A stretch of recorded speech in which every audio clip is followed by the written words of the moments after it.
Scroll பண்ணிடாதீங்க. அப்புறம் சூப்பரான ஒரு எக் கிரேவியை மிஸ் பண்ணிடுவீங்க. இதோட டேஸ்ட் அவ்வளோ அல்டிமேட்டாக இருக்கும்.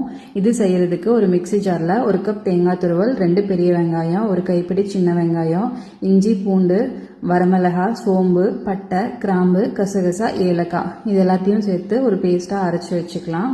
இப்போ ஒரு பேன் வச்சுட்டு அதில் எண்ணெய் ஊற்றி பிரிஞ்சி இலை தாளிச்சிட்டு ஸ்லைஸ் பண்ணி வச்சுருக்கிற பெரிய வெங்காயத்தை சேர்த்துக்கலாம்.